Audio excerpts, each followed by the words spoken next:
Hello friends, welcome to পাখি kitchen. আজ আমি আপনাদের সাথে শেয়ার করব নিরামিষ তেল পটল।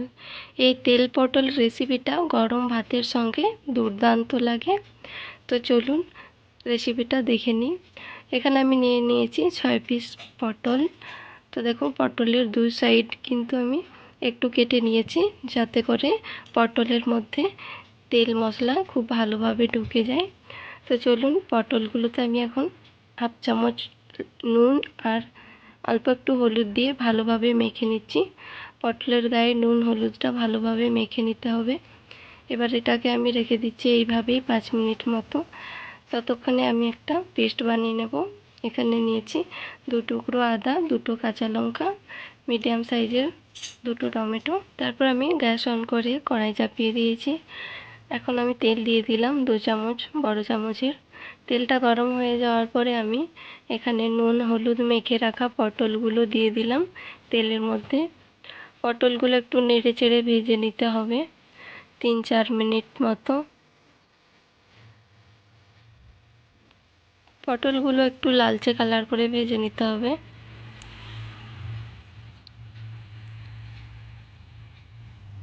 তো দেখুন পটলগুলো আমার ভাজা হয়ে গেছে।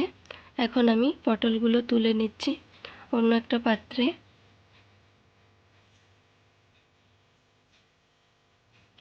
এবার আমি ওই তেলের মধ্যে আবারও কিছুটা তেল দিয়ে দিলাম। পটলে তেলটা একটু বেশিই লাগে। তারপর এখানে আমি দিয়ে দিলাম একটা শুকনো লঙ্কা, একটা তেজপাতা আর ছোটো চামচের 1 চামচ কালো জিরে। এবার একটু ভালোভাবে নেড়ে চেড়ে নিচ্ছি। কয়েক সেকেন্ড পরে আমি এখানে দিয়ে দেব যে পেস্টটা করে রেখেছিলাম, আদা কাঁচা লঙ্কা টমেটোর পেস্টটা আমি দিয়ে দিলাম। এবার একটু নেড়ে চেড়ে নিচ্ছি আমি 3-4 মিনিট। এভাবে নেড়ে চেড়ে একটু ভেজে নেব টমেটোটা। তারপর এখানে আমি রান্নার পরিমাণ মতো নুন দিয়ে দিলাম, আর দিলাম হাফ চামচ হলুদের গুঁড়ো, আর দিচ্ছি ধনে গুঁড়ো 1 চামচ, আর হাফ চামচ জিরে গুঁড়ো, আর কাশ্মীরি লাল লঙ্কার গুঁড়ো দিয়ে দিচ্ছি 1 চামচ। এবার আমি মশলাগুলো একটু নেড়ে চেড়ে নেব। ভালোভাবে নেড়ে চেড়ে একটু মশলাগুলো ভেজে নিতে হবে।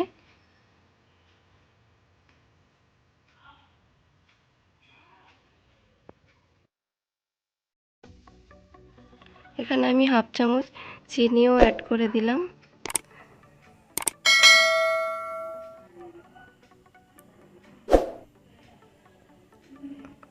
তো দেখুন মশলা থেকে তেল ছেড়ে এসেছে। এখানে আমি 1 কাপ মতো জল দিয়ে দিলাম।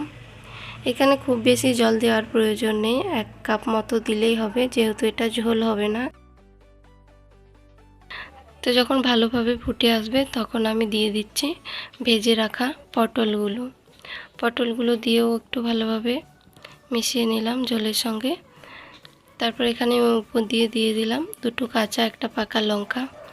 তারপর এটাকে আমি একটু নেড়ে নিয়ে ঢাকা দিয়ে রান্না করে নেব 5 থেকে 6 মিনিট মতো, যাতে পটলগুলো একটু ভালোভাবে সেদ্ধ হয়ে যায়। তারপর এখানে আমি ঢাকনাটা খুলে নিচ্ছি। এবার নেড়ে চেড়ে 2 মিনিট এভাবেই রান্না করে নেব মিডিয়াম ফ্লেমে। তো দেখুন রান্নাটা আমার হয়ে গেছে। এবার আমি গ্যাসের ফ্লেমটা অফ করে দেব।